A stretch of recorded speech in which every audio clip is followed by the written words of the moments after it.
It's housekeeping. Awesome Jeff.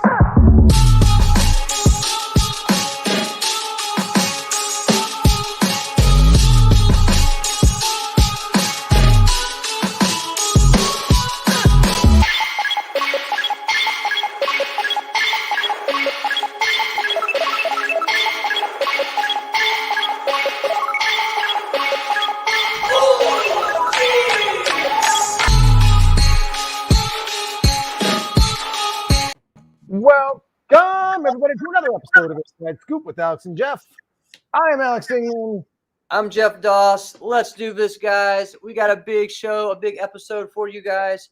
And we want to go ahead and kick it off and introduce to you our special guest this evening, Chad Cannon and Carmichael Simon from CensorSports.com. And, man, we got all kinds of stuff to talk about. So welcome, guys.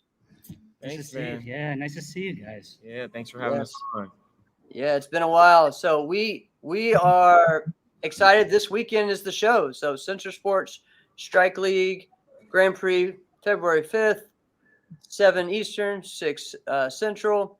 So I know Alex and I have lots of questions, but how are you guys feeling as far as, like the week before, a couple of days before the event? You're right. Yeah, man. Honestly, dude, I'm ready. I'm ready for the event to just start. I'm ready for everything to be set up and ready to go. But I'm also at peace because I know everything's gonna go well. But just working on the back end stuff like today, man. I was just setting up the dojo, getting all the lighting ready to go, learning how to work like a mixer for the microphones and all that stuff, figuring out where all the cameras go. So, it's fun, seeing like the vision of what I've been visualizing myself and Carmichael and the team for the last few months actually, start coming together, so little anxiety, little stress, but more so, I do feel at peace and I'm just ready to rock. I'm ready for Saturday night. It's awesome. Yeah. Well, I think this is a big deal because it's kind of something that just like in general in the sport karate world, we've talked about this type of thing all the time because there's always, let's put elephant in the room is we've always talked about like, you didn't get that, or man, I got that point. And now we kind of always thought in our head, like, man, if there was a way where there could be like a sensor so that way they could know I got the point. It's happening. Exactly. Yes. Yeah. Yeah, this has been going on for probably a good 3 years. There's been other prototypes that have hit the market as well. You guys, everybody's seen it some form or fashion. But, we were fortunate enough to build a partnership with True Score. They wanted to come into the point fighting scene. They actually were students of Larry Lamb, and they used to do the NASCA circuit or the Bay Area circuit before they transitioned to Taekwondo, because Kevin McCullough used to teach over at Studio Kicks. And, Larry, that is, had a very hybrid program out there in the Bay Area. So, technology is very vast there. So, we were able to get our hands on the technology. Before Grandmastery passed, Grandmastery was able to speak to the CEO and, eat dinner and speak about technology and the evolution of, foam gear from the 1970s to be able to now place technology. And, we're just excited to bring something back to the industry, and be able to share our athletes and actually put product on them.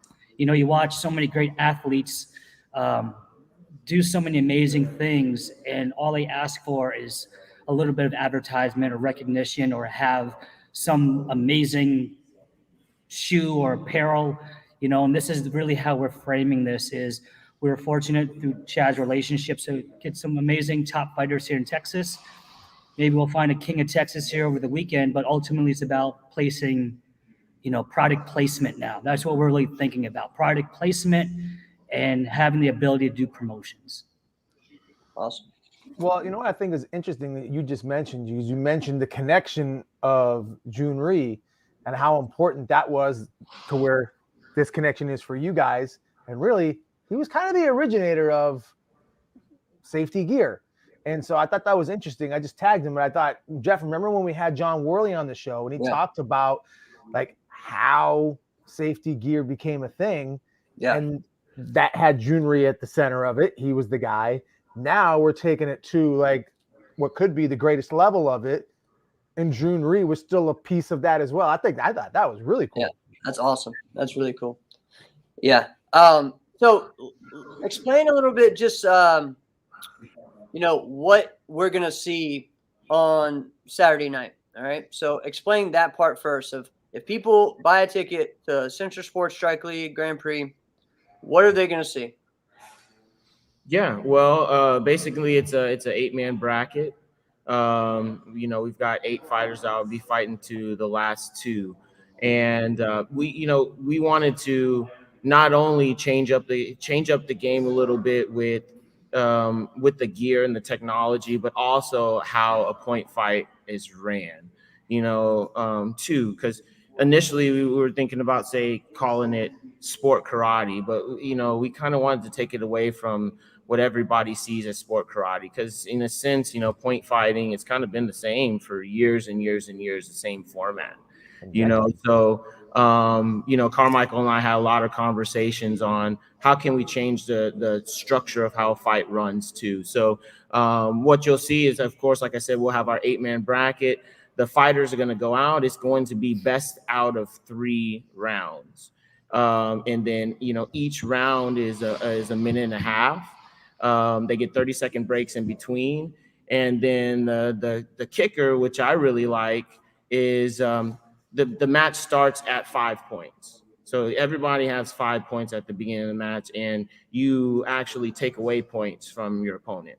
So within that, a minute and a half, you're trying to take those 5 points away from that opponent. How does that happen? How do you take a point? By scoring. So every technique is worth 1 point. So we're not going to say 3-point head jump spin kicks and 2-point jump. Everything's 1 point. If you hit them, you hit them. If it's a kick to the head or a kick to the body, punch to the body, punch to the head, a point is a point. So that's what we're calling. So 1 point, everything. Players start at 5 points and you deduct 5. You basically deduct points as on the opponent. So thinking about like a video game, you're taking that opponent's power away by striking them. So that's how we make it a little different, and also, we gave of course we're giving away money. So, we're telling our fighters, hey, it's like get to the bag as fast as you can. If you can finish that fight in 30 seconds, 5-point spread this guy, take all of his points. That's 1 match down. You just have 1 more to win, and you win that whole match. So this is almost a reverse. So this is back to the 1st to 5, but it's a reverse of that. Mm-hmm. Yes. But single points. But everything's single point. Yep. Correct. Power bars. Yeah.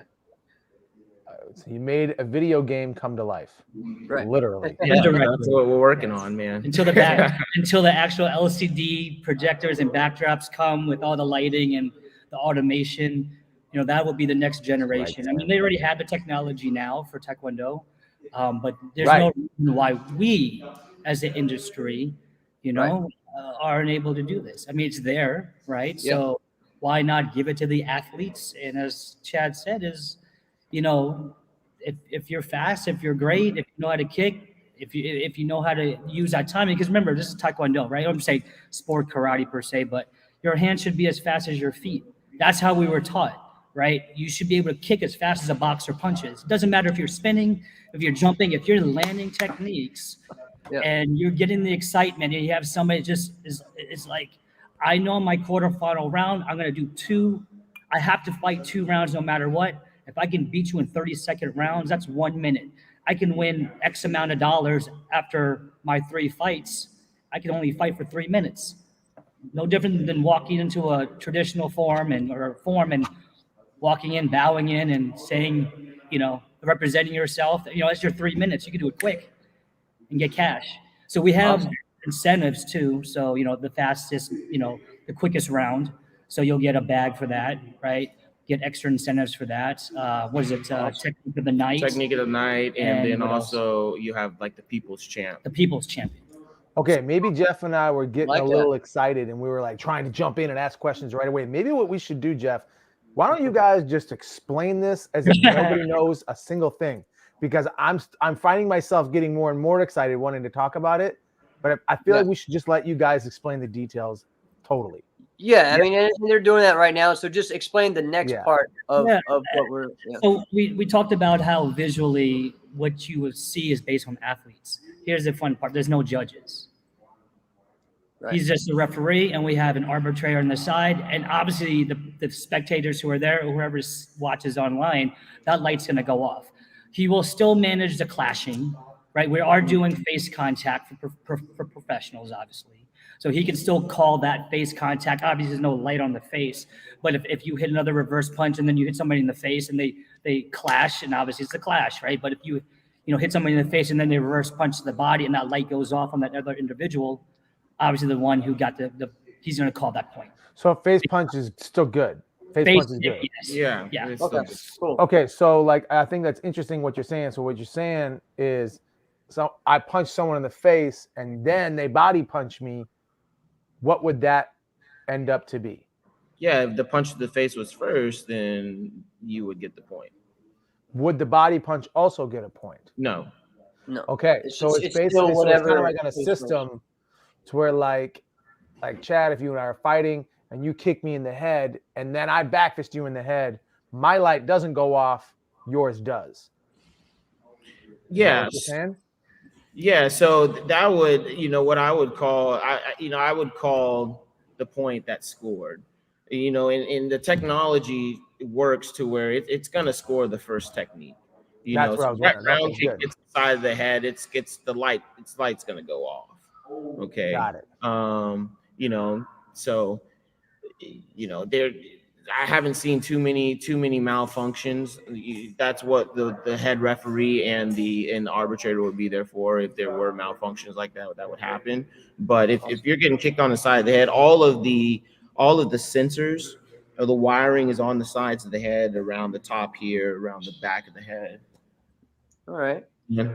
So guys, so explain the equipment. Yeah. So what's the company? What is we saw a picture the other day of the headgear, and I thought it was really cool. Yes, he a lot of relationships to this opportunity, so he'll bring some gear over, so you can see what the equipment will look like: headgear, hand, feet, and the chest protector, as well as a head harness. And there's about 5 pieces to this. Okay. And it all has to obviously you don't bring your own gear. We will supply that gear for the athlete themselves. Awesome. And this is purely a product placement piece, and be able to utilize the platform here, as well as bring in the technology partners so they can actually watch this thing live. And fortunately, is the amount of seats that were actually sold for this event were all based on sponsorships. So it was great. That's great. That's great. We've been taken care of and quite blessed to be able to bring this here to Texas and bring in some Texas heroes to. Yeah. I want to talk about that as well and ask about the selection of the fighters. But let's look at what we got with the equipment. Yeah, man. So about I would say about 2 years ago. Yeah, 2 years ago. We got our first pieces of gear in. So these would be like the hand gear right here. So the Sensor Sports hand gear with True Score. So what you can see is, if you zoom in a little bit, you can see all the sensors. All these are your magnets that are placed within the gear. So you have them on the top. You got one here, say if it was a ridge hand. You even have them right here in the front.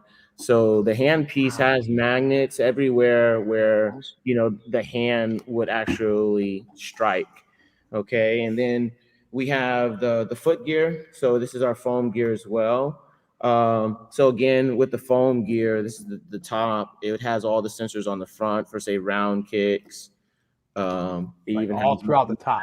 It's got one for a hook kick, back of the head. It even has the bottoms of the foot for the side kicks as well. Stop. Okay, awesome. The hands and the feet, and then so right now this is the vest that the players would be wearing. So we're gonna have for the adults.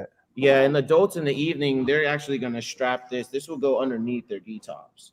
It won't be on the outside, but this vest right here is what has all of the wiring for the sensor. So when the magnet or the hand or the foot touches this vest, it'll register on the headpiece. Okay, this might sound strange. Yeah. But Chad, would you put that on so like we could see what it looks like on?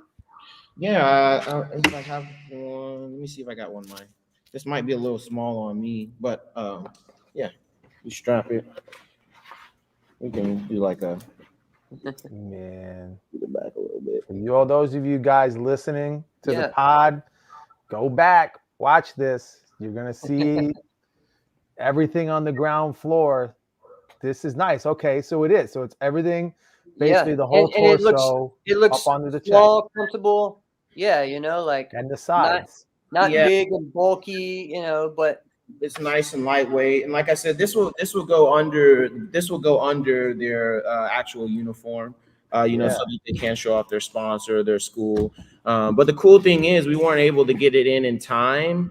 But what we'll be coming out with probably within the next few months is it's actually, think of like a dry fit shirt, and you actually put the shirt on, right? And it's all okay, awesome. So it would just it'd slip on just like an Under Armour shirt. So that would be the next piece of technology that we'd be working with, cool. And then the headgear. So we've got a partnership. One of our students, they actually are partners in a headgear company, and I found out about them maybe about a year and a half ago. And I was, I put them in contact with our True Score people, and so this is the headgear that they have developed right here. Okay. So. Cool. The headgear is pretty cool, man. It's out of a lot of the headgears that people would say has been lab tested and this and that, not a lot of them have, right? And they've done a lot of testing on this headgear. It's got like soft gel foam in the middle. I mean, the headgear would probably last you, like the SAP helmets, man. I think I had my SAP helmet for like 10 years, dude. It was a real durable helmet. So, this helmet right here is pretty durable, and actually they'll probably be using these for World Taekwondo pretty soon as well. But awesome. The headgear, what we did is our old head harnesses. So our old head harnesses kind of look like this, okay, and they fit over the gear. After about 2 years of just experimenting and playing around, we wanted something a little bit more durable on the head. So nobody has seen these yet until Saturday, but there's actually a new full fitting head harness with the score on top. So it actually fits all the way around this and straps on at the bottom. So that would be the headpiece that they would wear. Cool. So I got a question, because this is cool. I mean, I don't care where anybody is on this, if they think it's a good idea or a bad idea. This is just flat out cool, right? My question is, because wow, that's awesome. Okay, I see. So it's head, right? So if you hit the head, obviously, let's pretend this is a harness. Actually, we're seeing it go. We're seeing it function live. Shut the front door. Body. So it literally touches. It just touches and pow. It's like a cell phone. So it's karate laser tag. You can feel it. Yeah. And awesome. You feel that go off. Yeah, it vibrates. Yeah. Okay, it vibrates. Okay. Now, green, purple. So, can you change the pressure? Say, like for the juniors, it would be different, or the adults, or is it all the same? No. So right now it's all the same. Okay, cool. But that's what we're going to be experimenting with, here in the future. I know, say, with a World Taekwondo, with their Hogus and vests, they can actually turn up and down the pressure of the technique and the strike. So, that would definitely possibly be something that we can experiment with and work back with True Score on. And the gyroscopes, they were talking about the gyroscopes like you have on your cell phone. Because in Taekwondo they do a lot of tricking per se, right? So rotational based kicks, not scorpion kicks when they're holding each other or like ways, But They want to make sure that they have the analytics as well to do the rotations, so the automation can pick that up. Yeah, man. Oh, yeah. And like for This the is juniors and the kids, I don't know, even the adults, dude. We were like, man, why don't we just we do stick fighting with these too. We call it sensor sticks.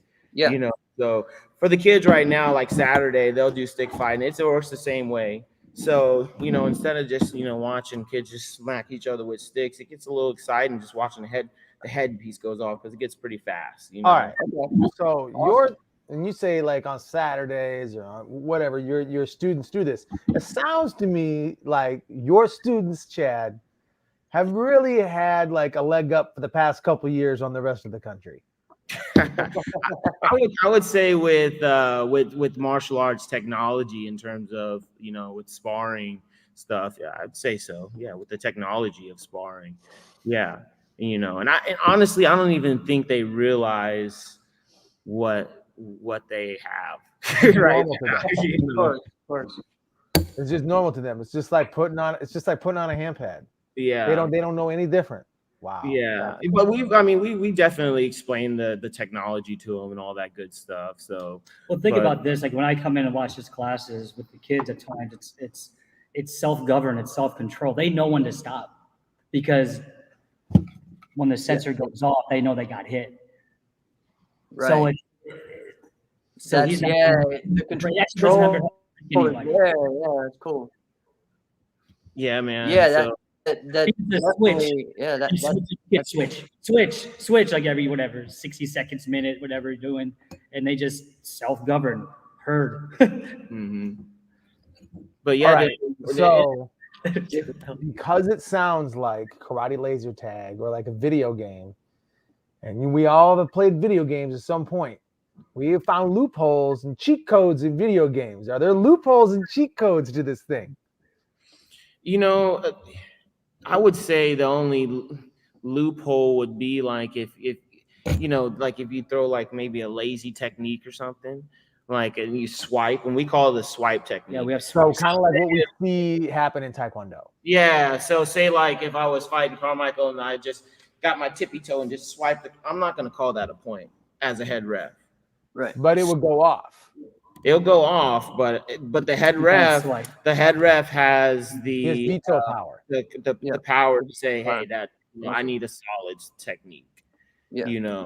So that's what we want to get away from too. It's like, yeah, I mean, you can just maybe barely swipe and get it, but the head ref should be trained and skilled enough. Which I'm going to be the head ref, and Chance Turner is going to be the arbitrator on Saturdays. Okay. Awesome. That's what I was going to ask too. Who was going to be the arbitrator? Awesome. How many refs?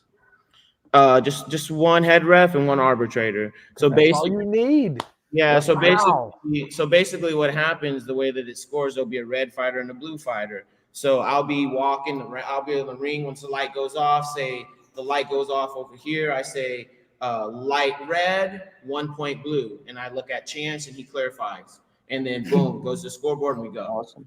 If this guy gets scored on, light blue, 1 point red. We look at each other, clarify, and go. And we try to keep the match running pretty quick. That's the goal, just to keep the action going. You find that make it exciting. That goes a lot quicker than calling points. It does go. It can go pretty fast. With the stick fighting, it definitely goes fast. But it's going to be interesting. It's going to be interesting with the 5 point. With the 5 point thing, to see how fast these matches go with the matchups, because I never fought like that before. So I've been training it with Peter because he comes here and trains with me. I've been training with him the last few weeks, and very rarely is one fighter just getting blown out, because it changes the game a little bit. It changes your strategy on how you're going to fight. And who you're going to fight and how long you want to fight, so that was pretty interesting playing around with that concept. All right, so let's get to it. How did you select the fighters? What was that process like? And what should we be looking forward to this weekend for this show? So yeah, dude, the fighter thing it was hard in a sense, man, you know, because I'm like, all right, right now we can really just run it in Texas. So I'm like, okay, who are the best fighters in Texas? And all the best fighters in Texas are really all my teammates, you know, besides a couple others, you know, we got Willie Hicks as well, you know, and a couple other guys, but it's just a lot of like Texas, like the top fighters, male fighters are all gypsy. So that's, I was like, all right, well, I guess I'm gonna have to have my teammates just fight each other, you know, to show off this equipment, you know. So I asked a couple of the guys on the team, and then a couple of other guys that, you know, were former members of the team. Or the cool thing about this is everybody on this card, besides one fighter, I've been a teammate with, you know, like even Willie, I was on GOP with him. That was the start of my sport karate, you know, journey, you know, what, like 10 years or so, and everybody else has been the same. So collectively, I've been on teammates with these guys for over 20 years, you know, so that was the selection. And, you know, I'm blessed that everybody wanted to come out and play. And, you know, when we do, when we do interviews on Saturday, it's definitely a question on behalf of these guys. Hey, why y'all want to fight each other? You know, we got students and instructors in the same bracket, in the same, you know, teammates. So it's really interesting, but everybody wants to do it, you know, and that means a lot. Now, can you talk briefly about each one? You mentioned Willie. But can you we got Willie Hicks on here. So, you know, everybody knows Willie's, you know, he's a great fighter, and, you know, just his history of sport karate is he's probably the most decorated and talented of the 8. Yeah, so we actually ranked the fighters. I'll tell you the ranking here in a second. And then we got Vito. So Vito Rodriguez. So he's been on with Gypsy with us for years, and, you know, he's made a name for himself in NASCA and did a lot of NBL as well. You know, and then, you know, he represented Team USA too. So then we have Leo. So Leo, he is actually Vito's student. So he's been with Vito for, you know, probably, you know, since he was a little kid, and he's been my teammate as well. And you know, Leo's made a name for himself as well out there in his division in NASCA, and definitely in Texas for sure. Then our next fighter, we got Peter Chartoony. So you know, Peter came up as a Texas fighter fighting on the Texas League, and you know, he actually came up through the Junri lineage as well. You know, we had sister schools when we were kids, so we would always train with each other back in the day. And, you know, Peter did a little bit of NBL, stepped out in NASCA maybe 2007, you know, and he won a couple of some middleweight, heavyweight grands going to stage and stuff, a couple tournaments. And you know, he's made a good name for himself as well. And then we got Charlie Davidson. So and same thing with Charlie. You know, I've been competing with Charlie since I was 7 years old, you know, just in the local Texas leagues. And then, you know, Charlie went out and started doing a lot of NBL. He went out and trained with you too, right, Alex? Charlie did. Charlie is an interesting guy. We were going to have Charlie on the show. I think Jeff, we're planning on having Charlie next week. Yeah. Charlie, we got to find out if the FBI okays it, though. Not an exaggeration. Are you supposed to be telling everybody about that, bro? I mean, I don't know. Maybe I'll get a knock at the door in 5 minutes. Who knows? Yeah. So yeah, Charlie, I mean, he's just a great guy, man. You know, I've known him forever, and you know, he had a lot of NBO world titles as well, Charlie. And then we got Lito. So Lito is he's actually the youngest fighter on the card. He's actually just going to be graduating high school this year, but he moved up to the men's division last year. So you know, at Lito, he made a good name for himself in the juniors, and started competing in Texas last year as an adult, and did well. So I'm pretty excited to see what he has to offer and brings to the mat.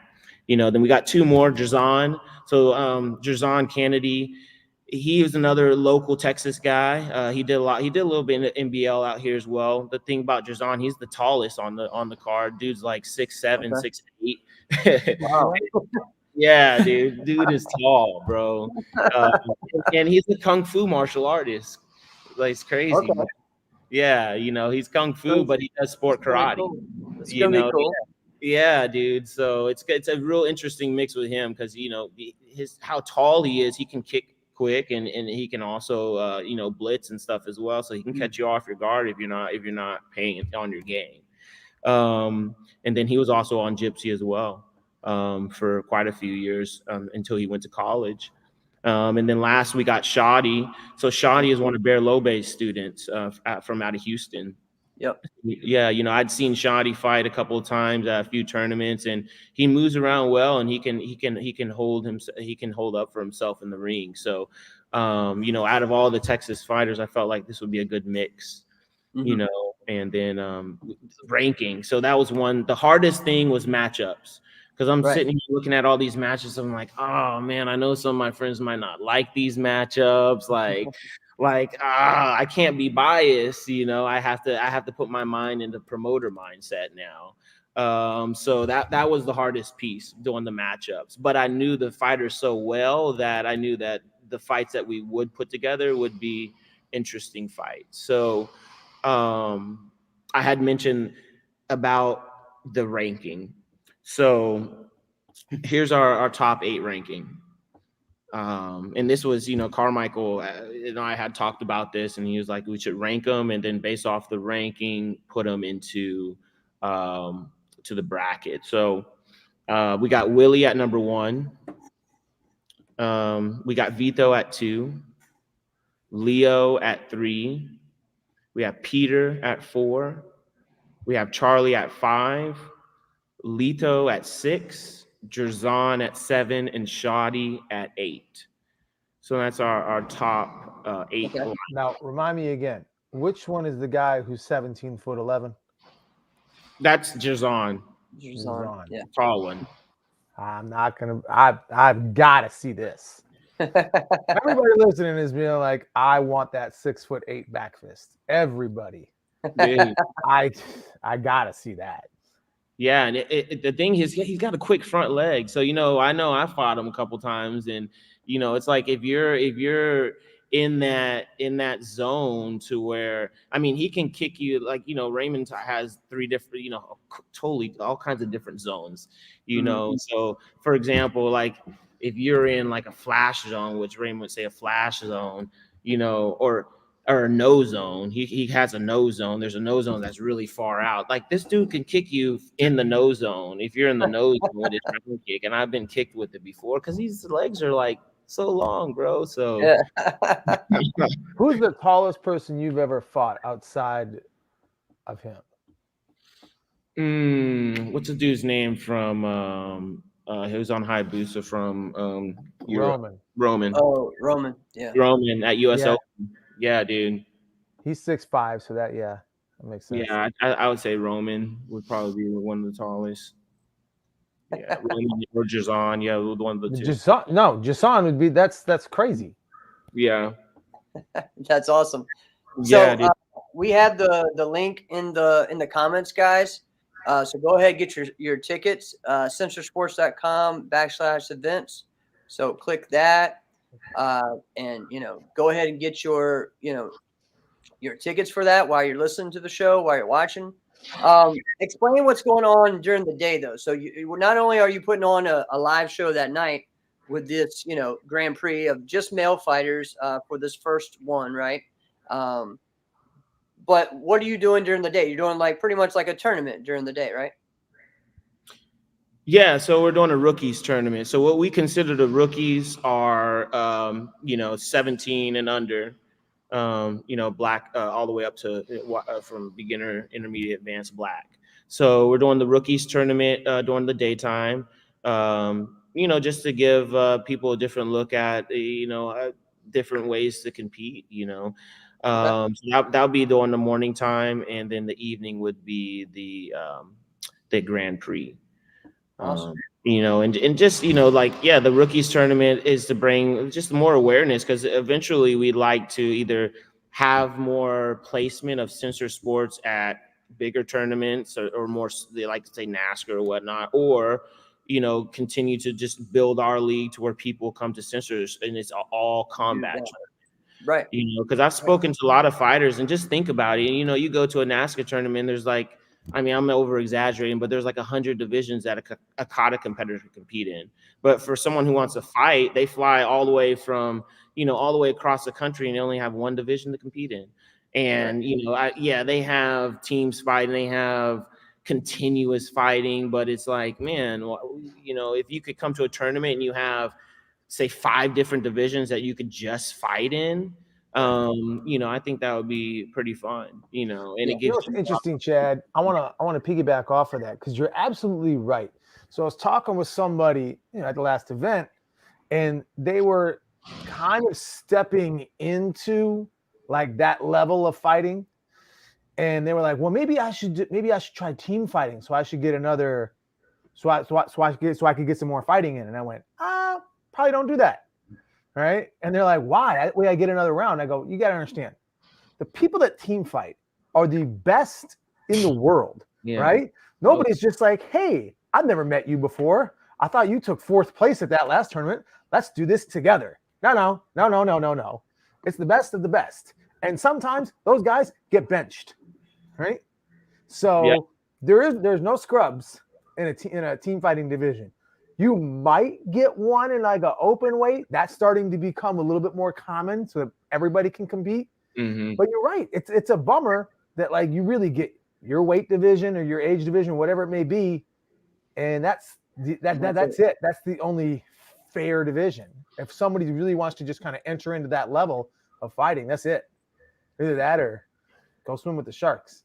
Exactly, man. So just giving these competitors a different opportunity to compete in something different, and multiple fighting types of stuff. And, when we have more events, like our next event, we're going to introduce like some more fighting divisions as well, different types of divisions that people can compete in too. So, I'm pretty excited about that as well. That's cool. Yeah, because there's so much that you can do with it, right? There's so much more than just, because you can have it where they start at 5 like you are right now, or you could change it where it could be, more or whatever. I'm sure there's lots of options on this, double elimination or whatever you want to do. So cool. Good point, Jeff. Yeah. And the double elimination is cool too, but that's kind of why we went the best out of 3 in a minute and a half. So, even at a tournament, it's like, sometimes, you go to a tournament, you lose in that 2 minutes. You're like, dang, I wish I had like just one little extra shot. So it's like, even if you lose that minute and a half round, you got another minute and a half at that guy to at least redeem yourself. And if he's the better fighter, that fighter should do. There's nothing you can do. And and a point fight usually goes to about 10 points anyways, and unless you're just getting dude. Awesome. So this is your school that you guys are putting this event on at, right? Yes, it is. Okay. Yes. How long have you been here? Man, we've been here since about the summertime, and it's it's been so this is relatively new. This is a new location for you. It's a new location, yeah. So we've been we started Martial Athletes, Carmichael and myself, maybe about a little over 5 years ago, and we were in a 1,400 square foot facility. That's not what you're in now. I can see that. Yeah, we were basically running our full dojo on one mat. Yeah, and 500 square feet. Yeah, dude, and it was fun. It was awesome. It was real intimate, but I had a student that we ended up partnering with, in a sense, to where they started running their wrestling club in the same. Made a connection. Well, what's that? Made a connection. Yeah, connection. And I'd been teaching this student for quite a few years too, and I'd known that they'd wrestled. So we offered an opportunity for them to start their wrestling club on the times that we didn't have classes. So we did that for about a year, and man, one of the wrestling parents is in real estate. and called us and said, hey, I've got a building, if you guys want in, let me know. So it was definitely a leap of faith. But we partnered with their brand is Heart and Pride Wrestling. So we combined our Heart and Pride Wrestling with martial athletes, and we collectively call it Master Institute. So within these walls, is our goal is to create mastery for our students, and it's not just physical, like punching and kicking. It's, mastering the mind as well, so that we can create just a full, well-rounded athlete and student. So that's the goal of the facility. So if you remember our first conversation, Alex, we had this conversation about master, right? I'm sort of reflecting back when we chatted the first time. Yeah. The acronym is math, art, science, technology, engineering, and reading. So the technology piece of it is sensor sports. The art piece of it is Shaolin Groove. The E of engineering is martial athletes. So everything has a purpose. So Awesome. yeah. So the math part of it, we do like self-defense, like women's self-defense, and we have our own curriculum, a safe curriculum. Survey, assess, flee, engage type programs. But obviously, as as martial artists, we didn't, some of us didn't grow up with CrossFit, and I think we chatted about this before, and, CrossFit and yoga. It was just part of our curriculum to stretch. It was just part of our curriculum to do plyometrics and isometrics. Correct. And to, and just train martial arts, right? So sort of bridging that back. So the opportunities for the students, they can continue on. We hope that the students here can see each of the elements of master, and they have the ability to go down that path. If somebody wants to just do sensor sports and learn the technology and be part of that promotion company, there's your path. If you want to be a dancer and if you want to do film and get you on stage or get you booked, let's go this way. If you want to be a trainer, if you want to engineer the body, do nutrition, we have a program for that. But you're still in that building. Still in this building. That's that's what I'm talking about. Yeah, man. And he runs micro schools too. So it's there's after school, what is that? Daytime micro classes. So there's micro classes during the day. There's after school programs, and it's just basically all a micro school curriculum. Everything has a curriculum to it, workbooks and everything. That's awesome. And Jeff, you got to echo this one, because every martial arts, either instructor or school owner, has felt the struggle of a student saying, "Hey, I got to take a break. I got wrestling. I got that all the time." And you're like, "Come on now, no, you could do both, right?" Or some instructors will even say, "Forget that stuff. Just come with me." No, but now I think that's so awesome, because it's not like, "Hey, I can't come here because I have this." It's, "Hey, I'm doing this and I'm doing that in the same building, in the same place." Yeah, man. That was the big reason why we named our brand Martial Athletes, because just from a big part of my upbringing is, I gave a lot of my athletic ability and mindset from the training of martial arts, so, I started when I was about 6 years old, and, that martial arts was the first place I learned how to do push-ups and sit-ups and really train myself hard, and I learned how to be disciplined and listen to an instructor. So by the time I got to 7th and 8th grade and started playing football, running track, I started noticing I had a advantage on other kids because I was coachable. I was strong. I was disciplined. I had speed. I had power. And nobody out push up you on the field. And when I was in 7th, when I was in elementary school and even probably up into 6th grade, I wasn't doing ladder drills and box jumps and a lot of plyometrics. So I was like, if I start a program, I want my students to become athletes. And, just a perfect example, we had one of my black belts this year. It was our first black belt test. And, it was a 32-year-old man. And he he didn't believe he had one athletic bone in his body his whole life. He was more of the guy that you would maybe imagine just, that would maybe just sit behind the computer and program, and within like this 2.5 years that he was with us, he turned to an athlete. The man did 500 perfect push-ups, 500 perfect sit-ups, 500 perfect squats. His lifestyle now is martial athletes. He works out, he exercises, he takes care of his body, he's proud of himself. That's the goal. 500 push-ups.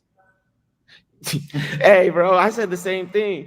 So we sat down at our black belt panel at we started at 6 in the. It was a 2-day test. It was 6 or 7 a.m. in the morning, and Coach Carmichael said a couple of things, and he was like, "All right, start 500 push-ups," and my stomach dropped.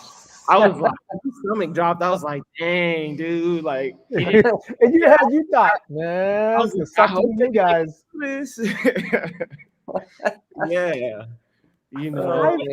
500. It was cool, yeah, dude. 500 push-ups, sit-ups, squats. I've never even thought of attempting that. I'd be like, oh yeah, that's a rotator cuff injury right there. No way, I couldn't do that.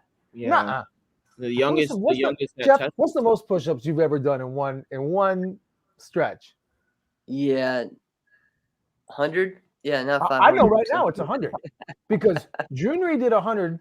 I feel like I should do 100. If he does 100 in a minute, I should at least do 100 at all, right? Yeah. And that's it. And I was like, all right, I did 100. I'm done, right? I feel like I was a dang hero. 500 throughout the day, throughout that one day. Yeah. Throughout the day. All right. Insiders chime in if you've ever done 500 push-ups. They did all their sit-ups and squats in a full set of 500, and I think they did about at least 300 push-ups before doing all together. the forms. Yeah. So doing forms, we put them in between, awesome. Forms and drills. Okay. Cool. Love it. Love hearing about everybody's test and how they all do it. All of us have, we thought the same thing when you heard it too, Jeff. We could do a podcast just sharing what everyone does for their test. Their different black belt tests. Oh yeah, dude. That's just fun, because everybody has different things that they do. So I love going to people's being on the board at people's tests and participating because you get to learn so much and kind of make your own. Try to make it a little bit better. So really cool stuff. I gotta say, yeah. Go, Jeff. No, go ahead. Oh no, I was just gonna say, what are we? What else are we? Do we need to know? What else do the people listening today and who want to get a ticket? What do they need to know? As far as to. Yeah, I would just say when you guys tune in to Maine, hopefully we'll be streaming through your cast here, right? Yeah. So if there's still sponsorship packages open, so if you feel like just donating, just giving love to the situation, the cause, feel free. We are looking to promote other events, probably another 2 or 3 by the end of the year. So I would like to tell the other divisions, but you know me, I can't leak all that out yet. So yeah, right. But with that, just look at it from a consumer point of view. Just really sit back and enjoy it. There's always that part of it of watching the athlete get hyped, or the technique and critiquing, or seeing the athlete of what you believe that they are. But through the whole thing is enjoy the technology. That's really what I want you guys to get out of it. Is because when you get what is so subjective and so much feelings and emotions behind the athletes, sometimes we miss the most technical, logical thought process. And if we watch the technology, he's going to call the right point. Right. And that's also, why the sponsors have also contributed to the situation, because some of them, obviously students and, family parents, but it's also people from the outside because they want to experience something that they've never, experienced before.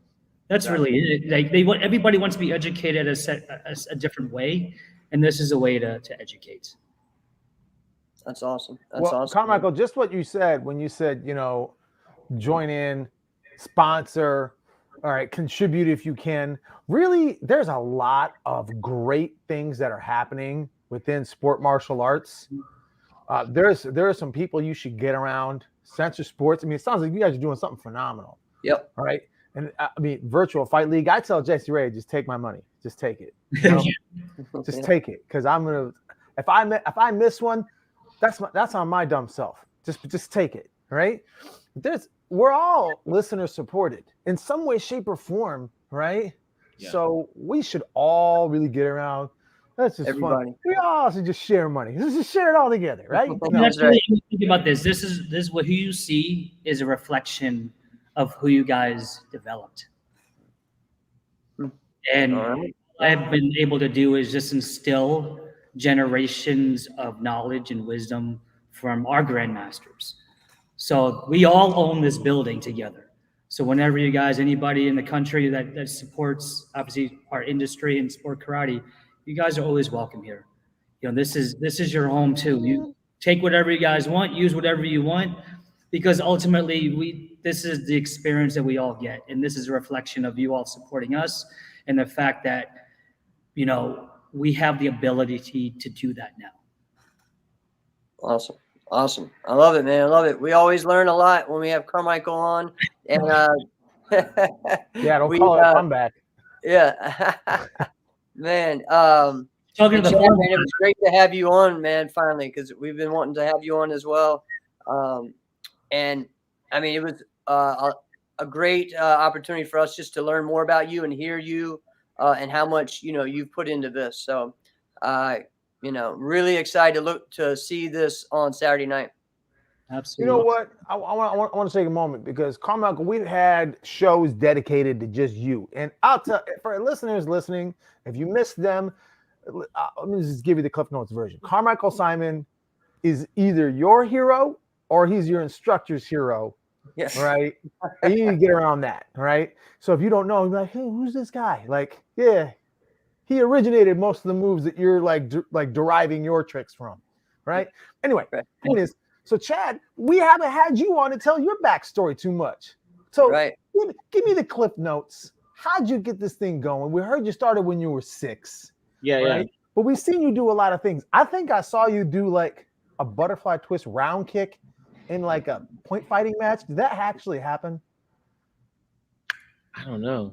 I thought I saw somebody. I think the craziest thing that I tried to do in point fighting flip wise was 2007 Super Grands. I tried to hit. That was my first adult year, and I tried to hit Jason Holmes with a front flip because Chris Gallio told me to do it, and I broke my foot. So yeah, I remember that, because then you were out the rest of the weekend. yeah. So that wasn't me that did the B twist, you know. But no, man, you know, just sports, you know, karate background, man. Yeah, dude, you know, I did a lot of local stuff coming up, and then, you know, probably. I don't know, early 2000 or so is when I started with GOP, and you know, I stayed with Team GOP. I competed you know, NBL really hard. You know, who was on GOP with you when you were there? Everybody, dude. Regina, Derek, you know, Willie Galvin. It was the whole squad, man. It was like the power squad. You know, when we had like 15, 20 athletes on the team, dude. You know, so you know, that was an amazing experience, just being able to, you know, learn from all those great competitors. You know, so that was where you know, I competed the majority of my time in was NBL. You know, and I got my world titles in fighting forms, weapons, continuous, all that good stuff. You know, and then you know, I would say back by about 2007, that's when I went off to college, man. And I played football, you know, in college, but I still competed. And that's when I started with Team Gypsy, 2007. And that's when I started transitioning into NASCA. You know, I wanted to do NASCA before then, but, you know, NBO was what I was doing with GOP. So, yeah, 2007 is when I transitioned into NASCA. You know, and you know, I've been competing in NASCA and the local, you know, Texas circuits ever since then, you know, and it was fun. It was a fun start, you know, getting a chance to go to NASCA. And that was my point. I I wanted to make a point because I think, you know, when I was a younger competitor coming up in NBL, a lot of people knew me for forms. You know, even though I did have a world titles in fighting, but it was more the forms. You know, a guy that could jump high, you know, do flips. So when I started playing college football, it gave me just a whole different boost of confidence, you know, in myself. You know, I started developing my body a lot more, gaining a lot more weight. You know, I think my first year of college, throughout that college, I gained about 20 pounds of muscle. You know, so by the time I graduated college, you know, I think that was probably one of my best runs in the NASCAR circuit because I had so much. And what year was that? Probably 2000, I would say starting about 2009 or 10, 11, 12, you know, were some really good years for me on the circuit, you know. So yeah, that's been my martial arts journey, you know, and you know, I came up in a Junior curriculum. You know, we did all the Junior contests and things like that. So, you know, I got my black belt through Taekwondo, got a black belt in karate. So it's like an Ashihara, Kyokushin style karate I have as well. And then, you know, the last 5 or 6 years I've been dabbling around in kickboxing, you know, so that's where I really want to take my journey is full contact here within the, you know, I did my first fight last year, you know, where I tore my MCL. But you know, my goal is to get my pro card this year. So that's where I want to end my fighting career is in the full contact realm. Wait a minute now. So you said end it. So like, as far as the point fighting world, pretty much done. Well, not anytime soon, but I'm saying, you know, I still have some years. I mean, yeah. What are you like? 31? 2? 3? I'm 33. Oh yeah. Okay now. Yeah. You know, but we got like you just hit like 47. Nah, but you know, I mean, you know, life's been fun, you know, and the martial arts, different aspects of the martial arts have been opened up to me. You know, so I've always wanted to do full contact since I was a little kid. You know, my parents never let me. So you know, it's with the skills and the ability that I have now. You know, going out there sparring with the guys that do kickboxing and you know, say MMA, I can see the advantage, and I know that I'm gonna, you know, be very, very good in the transition. So yeah, that's a world I want to start playing around with, you know, for the next probably 3, 4, 5 years or something like that. Awesome. And we're gonna be tuning in because, dude, like, if you haven't seen Chad, like Chad, to me, like when you were coming up, like and most people said too, is like, this is the next Jason Tankson. You know what I mean? Like the guy that does forms kind of very like him, fights like him, is an athlete like him, you know, can do it all. And so put that athlete out there in that kickboxing world, man, it's going to be great to see. So I can't wait to see Jeff, it. You're exactly right. You know what's funny, Chad? You were talking about earlier. You were like, yeah, didn't Charlie Davidson do some training with you, Alex? Yes, he did. All right. And for a lot. And this guy couldn't shut up about Chad Cannon. All right. I'm not blowing smoke. All right. And because I would ask him, because we would just hang out sometimes. And I was like, hey man, so like, who are the guys like in your area that you would go with? And he was like, oh man, there's a lot of guys. There's this, them, and this Chad Cannon. And I'm like, yeah, I know Chad Cannon. I know who he is. And he's like, oh man, Chad Cannon.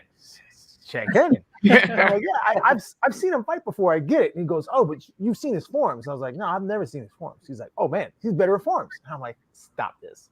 And he's like, and he made the Jason Tankston comparison too. And I went, no, calm down. Are you for real? And he's like, Chad Cannon, right?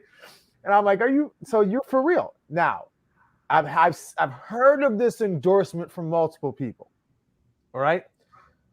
I'm wondering why you're waiting to now to start going full contact, right? So I didn't have any kind of athleticism like that, but I at least did a couple of full contact rounds that I'm like, all right, I can hang my hat on that. I check that box. I don't need to go doing all that. I'm on the other side of 40 now. I don't need to do that. Why are you just doing it now? Well, like I said, dude, like I started. I mean, I've been training for about off and on for like 5 or 6 years, but during that time, um, I think everything is just about timing and seasons of life that you're in, and time flies so fast, so within, say, that 10 years, I was developing a martial arts school. I was building a school, say when I really started training hard for kickboxing is when we started the dojo, so yeah, so during that time, yeah, you can only put so much towards one thing, so I think that was the biggest piece of it, because I have visions and goals that I want to accomplish in my life. And you know at the end of the day, like the physical piece of it, and that piece, say the kickboxing piece, that would be more so of my ego, just being a man, and wanting to be a champion, and go out there and beat somebody.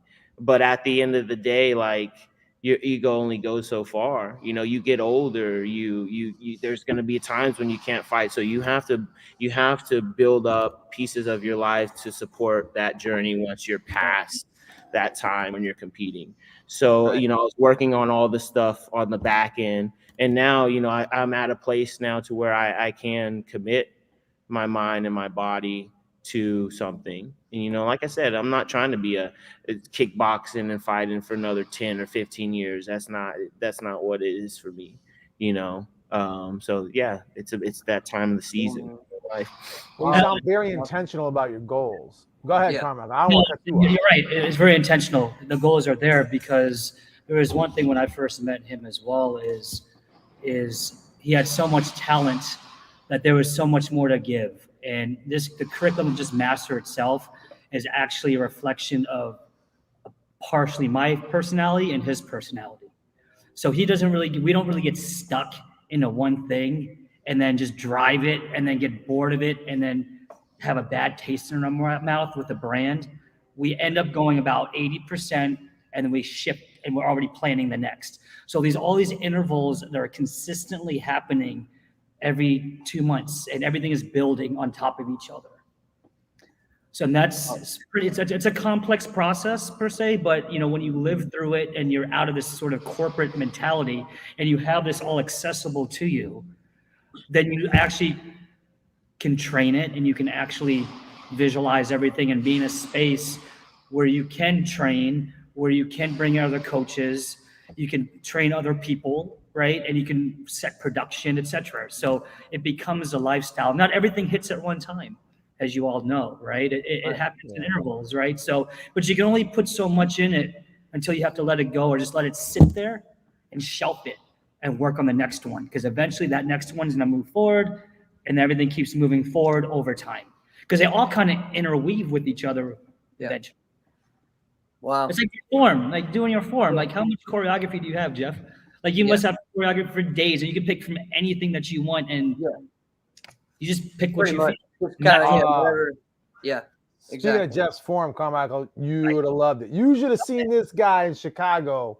Man, he was good. He was the people's champ. Everybody couldn't wait to get in front of, take pictures with, and talk to Jeff Doss. I'm standing right next to him, and they're like, "Who is this bum?" You deserve your flowers. Give me Jeff Doss. It's time, Jeff. Absolutely. Thank you.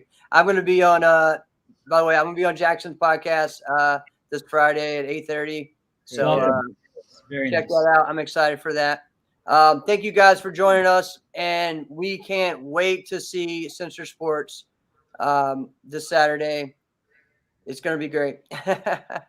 You see what Troy said? It's because he dropped the people's elbow. That's right. That legit happened. Oh, man. All right. Thank you guys so much. Hey, man, thank you guys. It's a pleasure. It's always a pleasure. Thank you. Yep. I'll text you right after this. Of course. Yes. Dad, we got to talk. This has been another episode of Inside Scoop with Alex and Jeff. I am Alex Dingman. I'm Jeff Doss. See you guys next week. Thank you, guys.